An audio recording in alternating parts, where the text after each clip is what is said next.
जो अपने ऊपर फेंके गए पत्थरों से महल खड़ा कर लेता है वही बुद्धिमान कहलाने का हकदार होता है। एक मूर्ख आदमी अपने बुरे समय में यही सोचता है कि भाग्य ने उसके साथ यह कैसी लीला रच दी, और वहीं पर बुद्धिमान आदमी अपने बुरे समय को ही हथियार के रूप में इस्तेमाल करना जानता है। वह अपने बुरे समय को भी अवसर में बदल देता है। तो सबसे बड़ा फर्क दोनों की सोच का होता है। एक मूर्ख आदमी हमेशा नकारात्मक विचार रखता है, वहीं एक बुद्धिमान व्यक्ति हमेशा सकारात्मक विचारों से भरा रहता है। वह हमेशा बुरी परिस्थिति में भी सकारात्मक रवैया रखता है। मौसम खराब होने के कारण बिहार में एक बिल्डिंग गिर गई। वह बच्चों का स्कूल था। सभी लोगों को बड़ा दुख हुआ। उन्हें यह चिंता थी कि अब बच्चे स्कूल में पढ़ाई कहाँ पे करेंगे। सबने मिलकर इस घटना की खूब निंदा की, खूब अफसोस जताया। सबने कहा कि जो हुआ वह बिल्कुल भी अच्छा नहीं हुआ। वह हमारे बच्चों के भविष्य के लिए बिल्कुल भी ठीक नहीं होगा। एक तरफ सब लोग नकारात्मक बातें कर रहे थे तो दूसरी तरफ स्कूल की प्रिंसिपल ने सबको समझाया कि यह बिल्डिंग गिर गई तो अच्छा ही हुआ। इस पुरानी बिल्डिंग के गिर जाने के फलस्वरूप हम एक नई बिल्डिंग बनाएंगे।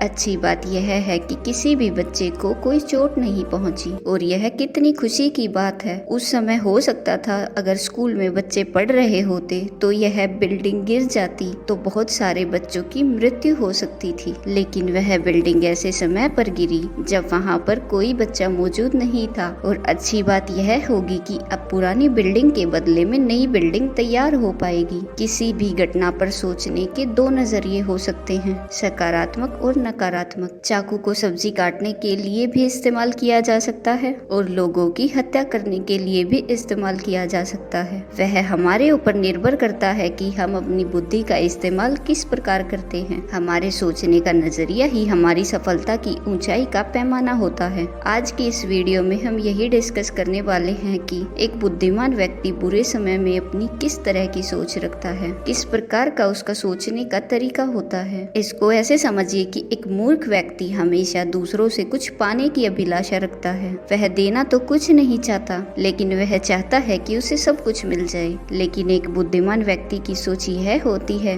कि अगर तुम्हें कुछ चाहिए, एक ज्ञानी यानी कि एक बुद्धिमान व्यक्ति की शुरुआत होती है। इसमें कोई बड़ी बात नहीं है, बस सोचने का नजरिया है। जब भी आपको किसी से कोई चीज चाहिए होती है, बदले में अगर आप उसे पहले कोई चीज दे देते हो तो वह खुशी खुशी आपकी सहायता करने के लिए तैयार हो जाता है। बड़े बड़े बिजनेसमैन या फिर राजनेता यही तरीका अपनाते हैं। वह समय समय पर जिन लोगों की उनको जरूरत होती है उनके पास गिफ्ट यानी कि उपहार भेजते रहते हैं। जब भी कोई त्योहार आता है, उत्सव आता है, तो वह उनके पास कोई गिफ्ट भेजकर अपना प्रेम जाहिर करते हैं। वह ऐसा इसीलिए करते हैं ताकि वह समय आने पर उनसे अपना काम निकलवा सके। कोई भी छोटा मोटा गिफ्ट, यहाँ तक कि एक छोटा सा गुलदस्ता भी आपके बड़े बड़े काम निकलवा सकता है। बस सामने वाले व्यक्ति को ऐसा लगना चाहिए कि आप उसके बारे में सोचते हैं। उसे यह महसूस होना चाहिए कि वह आपके लिए एक महत्वपूर्ण इंसान है। और धीरे धीरे इन छोटे छोटे तरीकों से आप किसी के भी दिल में अपनी जगह बना सकते हैं और समय आने पर उनसे अपना कार्य भी करवा सकते हैं। यही तो एक बुद्धिमान व्यक्ति की पहचान होती है। लेकिन यह बात भी हमें ध्यान रखनी चाहिए कि चालाकी का मतलब बुद्धिमानी नहीं होता है। बुद्धिमान व्यक्ति की दूसरी पहचान यही होती है, वह जो भी करता है दिल से करता है, दिखावे के लिए नहीं करता। अगर सामने वाले व्यक्ति को यह अंदाजा हो जाता है कि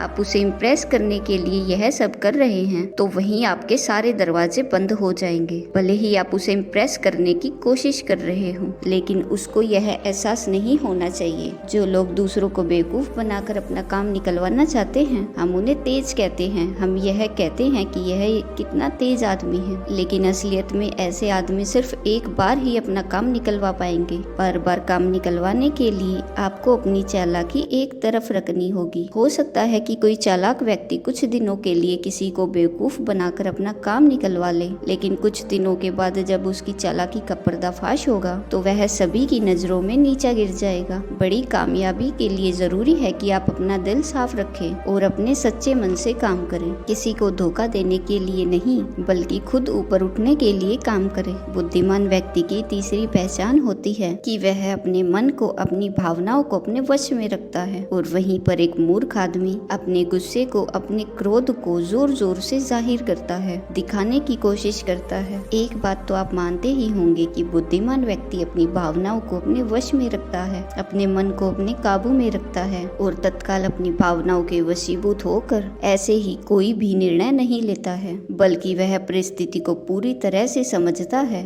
उसका आंकलन करता है, सोचता है उसके बारे में, और जब उसे उस परिस्थिति का परिणाम नजर आने लगता है तब कहीं जाकर वह कोई फैसला लेता है। लेकिन वहीं पर एक मूर्ख आदमी तत्काल आवेशित हो जाता है। आवेश में आकर वो कुछ भी बोल देता है, कुछ भी फैसला ले लेता है और बाद में उसे उसी फैसले की वजह से, उसी बात की वजह से हमेशा पछताना पड़ता है। इसीलिए भावनाओं में बहकर जल्दबाजी में कोई फैसला ना ले, अपना पूरा समय ले। किस बात की जल्दबाजी है? क्यों तुम्हें इतनी जल्दी है फैसला लेने की? और अगर गलत फैसला ले लोगे तो जिंदगी भर पछताना पड़ेगा। इससे तो अच्छा यह होगा कि तुम कोई फैसला ना लो, कम से कम गलत फैसला लेने से तो बचे रहोगे। चौथी आदत जो एक बुद्धिमान व्यक्ति के स्वभाव में पाई जाती है कि एक मूर्ख आदमी अपने आप को बुद्धिमान समझता रहता है और वहीं पर एक बुद्धिमान आदमी अपने आप को मूर्ख ही समझता रहता है, क्योंकि वह यह जानता है कि जीवन में सीखने का क्रम कभी खत्म नहीं होता। आप चाहे कितना भी सीख ले, कितना भी जान ले, लेकिन फिर भी कुछ ना कुछ जानना हमेशा बाकी रह जाता है। और एक बुद्धिमान व्यक्ति इस बात को भली भांति समझता है। और वहीं पर इसके विपरीत एक मूर्ख आदमी खुद की जबान से खुद को बुद्धिमान कहता रहता है और दूसरों के बीच हास्य का पात्र बनता रहता है। इसीलिए अपने आप को कभी बुद्धिमान या ज्ञानी मत समझना, यह तुम्हारी सबसे बड़ी भूल कहलाएगी। तुम्हारे यह सीखने के सभी रास्तों को बंद कर देगी। पांचवी बात समझने की यह होती है कि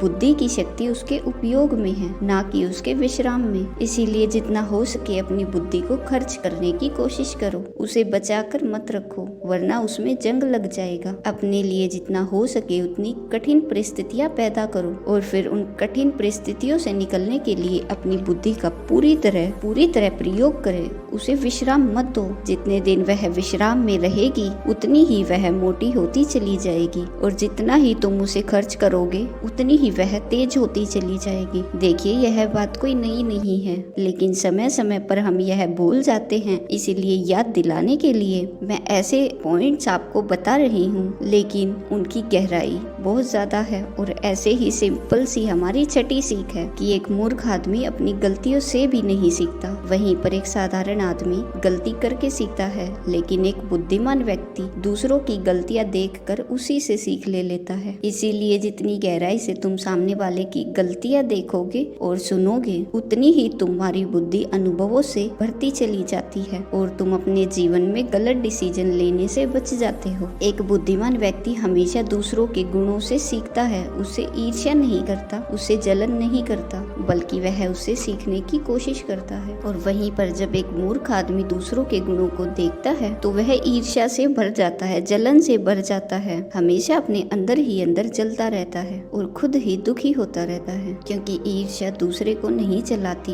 वह ऐसी आग है जो अपने ही अंदर आग पैदा करती है, वह ऐसी आग है जो हमें खुद को ही जलाकर राख कर देती है। अगर हम अपने जीवन में इन बातों का ध्यान रखते हैं, इन बातों को याद रखते हैं, याद रखने का मतलब है हमेशा याद रखना, यह नहीं कि इस वीडियो को सुनने के बाद उनको भूल जाना, क्योंकि जब आदमी भावनाओं में बहता है तो उसे कुछ याद नहीं रहता, वह सब कुछ भूल जाता है। फिर बाद में उसे याद आता है और फिर पछतावा भी होता है कि उसने यह क्या कर दिया। तो इसीलिए इन बातों को अपने मस्तिष्क में, अपने दिमाग में पूरी तरह से सेट कर ले, कहीं भी लिख ले अगर याद ना रहे तो। और इसी तरह समझदारी पूर्वक अपने फैसले ले, बुद्धिमान बनने की कोशिश करे, क्योंकि बुद्धिमान व्यक्ति भी कभी न कभी मूर्ख रहा होगा, लेकिन कुछ नियम अपनाने के बाद ही वह बुद्धिमान बना है। और यह सब वही नियम है, इसीलिए इन्हें अपने जीवन में उतारो।